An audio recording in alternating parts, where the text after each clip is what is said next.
Happy International Women's Day to all our viewers, especially to our mothers, sisters, aunts, grandmothers, girlfriends, female colleagues, and women in general everywhere.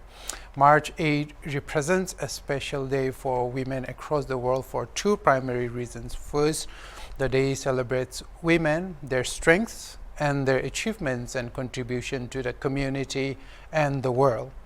Second, it offers an opportunity for society and policymakers to contemplate on the various social, socio-economic, cultural, and political challenges in addressing disparities and bias. That way, women would have the opportunity to achieve their fullest potential in any field of competence and in life. But we are going to talk about all these and some strange facts about International Women's Day and about women in general later on in this program, so stay tuned in that. So what do we have for you today, ladies and gentlemen? The excitement and the drama associated with which minister or MLA might get what, or which portfolio is in standby mode for now. We are eagerly waiting to hear from the government in this regard. Who do you think will be the Home Minister this time? Or what about the finance portfolio and even the roads and bridges portfolio, which are very, very big portfolios.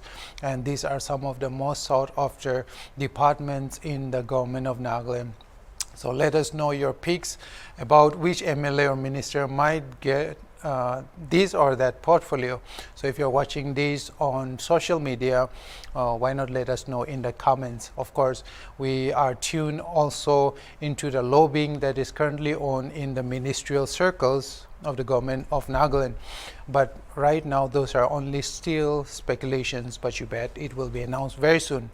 When it does, Hornbill TV will be right there with their portfolios just for you. So keep your ears to the phone and let's check out the top picks of Wednesday. Manik Saha took oath for the second time as Tripura Chief Minister today after the Bharatiya Janata Party clinched victory in the Tripura elections.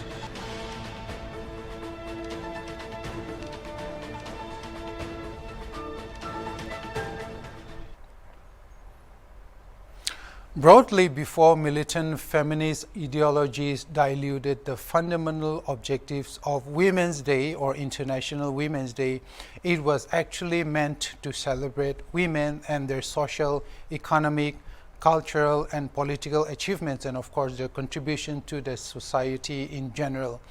Would you find it interesting if I told you that International Women's Day was originally a labor and suffrage movement which originated from labor movements in North America and Europe during the early 20th century, but was later adopted by feminist organizations? Would you be surprised if I told you that International Women's Day originated from the labor movements, with the earliest version of it reportedly being the Women's Day that is not the same as we are celebrating now. It was organized by the Socialist Party of America in New York City on February 28, 1909.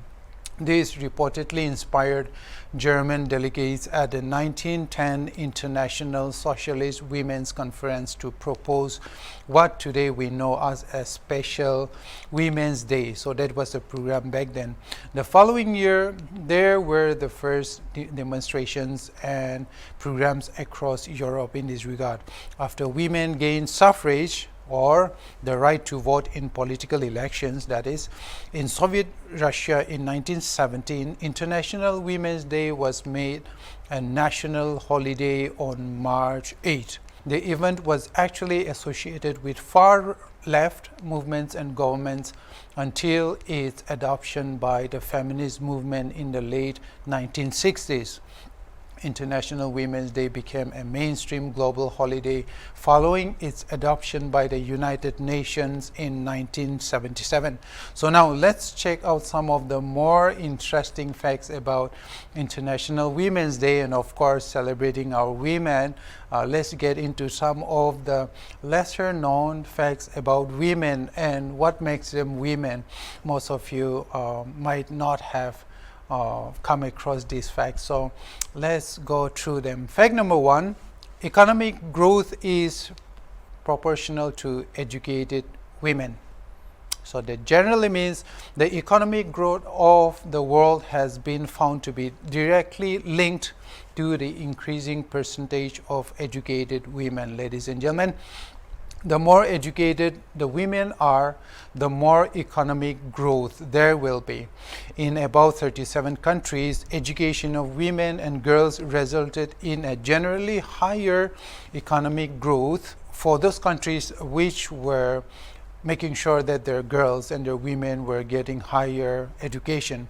Another study says that providing an extra year of education to girls increases their wages by about 10 to 20% when they start working.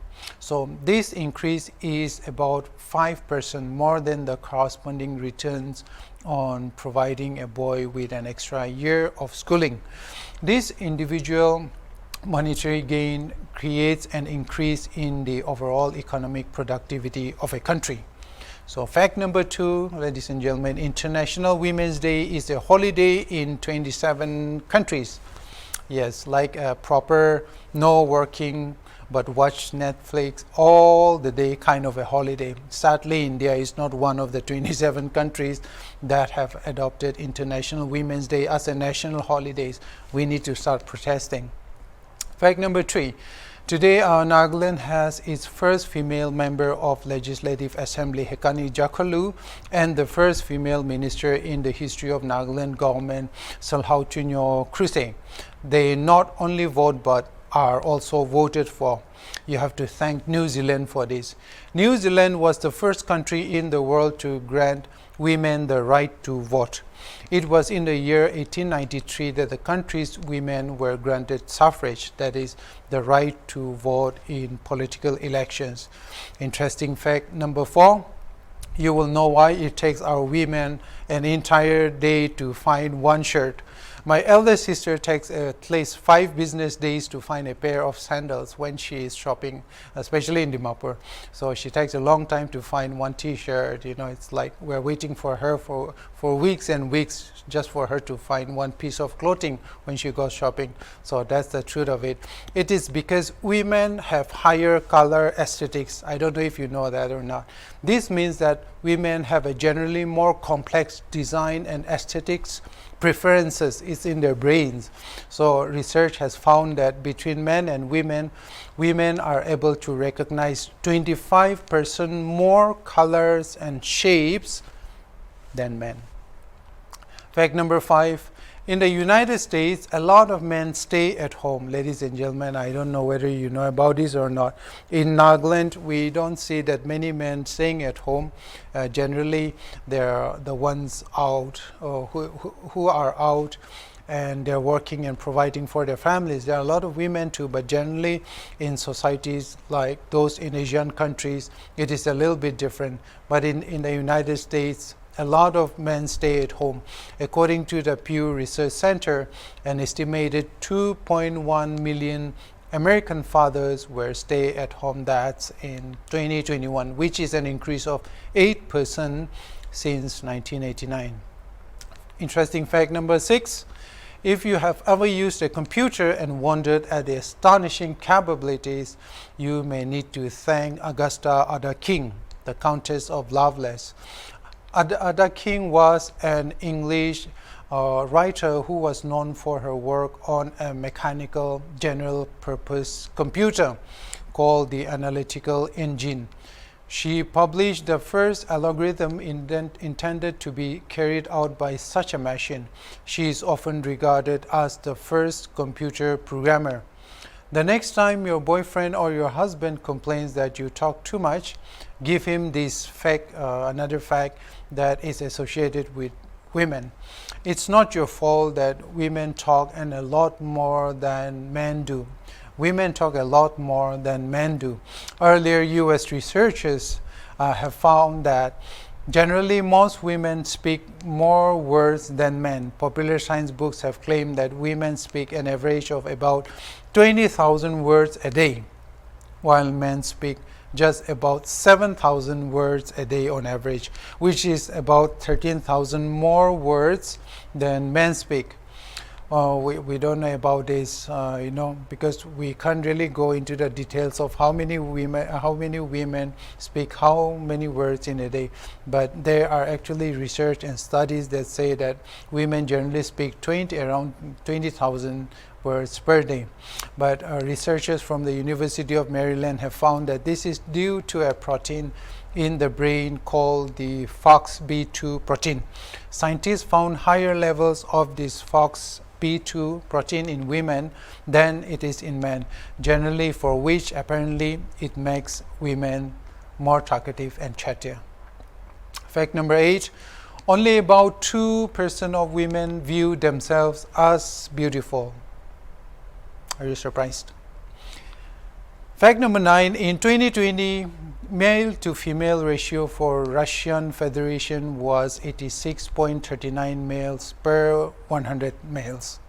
There's a lot of women there in Russia right now, ladies and gentlemen. Fact number 10, women's hearts beat faster than men's. Did you know that? Maybe that's also the reason why we consider women to be generally more emotional than men. But then, yeah, you have to get into more research to find out if that is true or not. So if you have any interesting facts about International Women's Day or women in general, if you're watching this on social media, come on guys, please add your facts to our comments in our social media pages.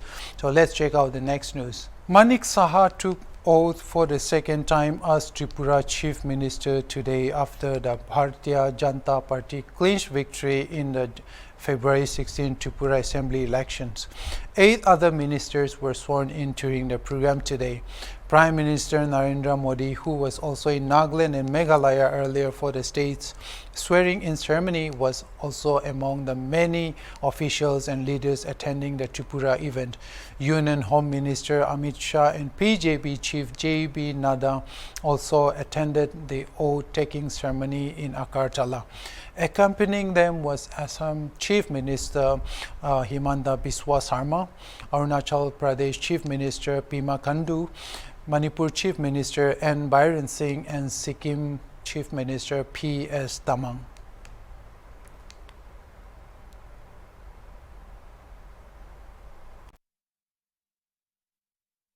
Manik Saha ভগবানের নামে দৃঢ় বিশ্বাসের সহিত শপথ করিতেছি যে আইনত প্রতিষ্ঠিত ভারতীয় সংবিধানের প্রতি দৃঢ় বিশ্বাস ও আনুগত্য রক্ষা করিব।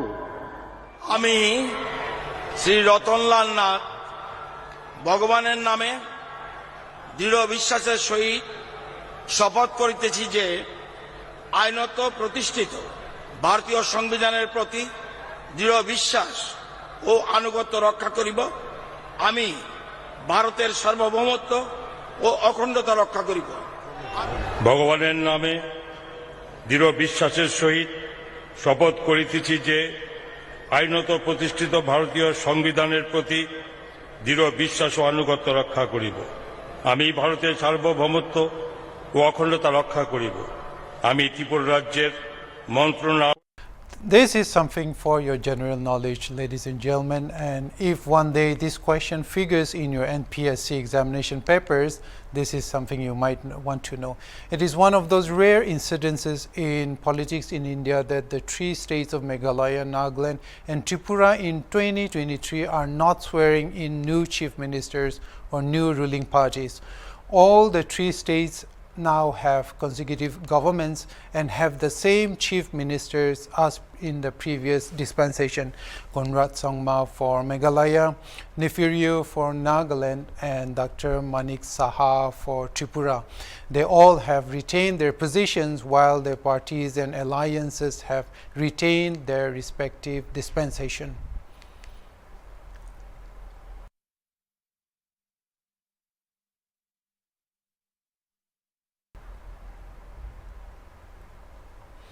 If you want to become an MLA or minister in Nagaland, maybe one day, I will suggest that you immediately join your local students' union. You might not know, but there are a lot of Naga leaders who started their political careers, and successfully so too, by building their political careers up from student politics. I know a lot of student leaders from Dimapur who actually tried their hand in politics, and some of them are actually still in it. Did you know that there were former leaders of the NSF who contested in the 14 Nagaland Legislative Assembly elections, including 2 presidents? Of them, Tongpang Osgum of the NDPP and Achambemo Kikon of the NPF won. But there are still a lot more. There are actually many others there. Our friends at Nagaland page also listed some more in one of their reports earlier.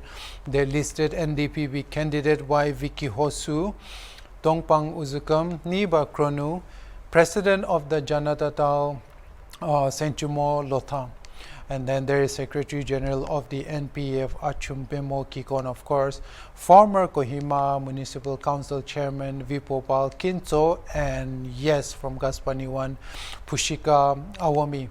Maybe there might be more in the government of Nagaland in the past, considering that the Naga people's story has always been entwined with the state's political history, meaning organizations such as the Naga Hoho, Naga Students Federation, and the Naga Mothers Associations were central to the socio-political discourse of the Nagas a decade ago. Of course, nowadays, demographic-specific organizations such as the Central Nagaland Tribes Council and the Central Naga Students Associations are taking more proactive involvement in the affairs of the state. Now back to the story. In case you are wondering how many of the former student leaders won or lost, here are the updates if my information is correct at this time. And now that the elections are done with, I think you can cross-check with the information given by the Election Commission of India. Y. Vicky Hosu lost to Dr. Sukato A. Sema for the 13th Pugopudo seat. Tongpang Usgum won the 24th Anyet Yongpang Assembly constituency in Mohochong. Niba Kronu lost his 15th Futsaro seat to Dr. Nisato Mero, an independent candidate. Senchumu Lotha, or NSN Lothas, he is popularly known in Wokal, lost the elections to Deputy Chief Minister Yantungo Patan for the 37th T Assembly constituency. Achumbemo Kikon wrested the 40th Pandari Assembly seat from former IT advisor Monlumo Kikon. Again, Vipopal Kinto lost to Kropol Vitsu for the 15th Southern Angami 2 seat. India has many former student leaders who became political leaders at the center.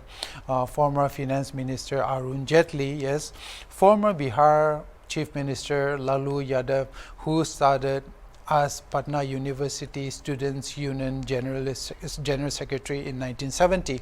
Then there is West Bengal Chief Minister Mamata Banerjee, who was a student leader at Jogmaya Devi College in Kolkata. Of course, there is Rajasthan Chief Minister Ashok Gehlot, also joined the NSUI and became president of its Rajasthan unit in 1974. Do you think students' politics builds you towards political leadership? Let us know in the comments if you are watching this on social media. Those were the news for today, ladies and gentlemen. We are very much encouraged to see your feedback on social media, of course, and your emails also. We are also always trying to improve ourselves based on your constructive criticism and feedback. And thank you also to those who continue to offer me encouragement. I still mess up a lot of names and pronunciation, especially in regard to names from Nagaland. So I'm still trying my best. So keep encouraging me, be patient, and we will also be showing you the results of our improvement later on, hopefully. Yeah, we'll be back to you again later with more news updates. I'm Ngullie. Keep watching. See you next time.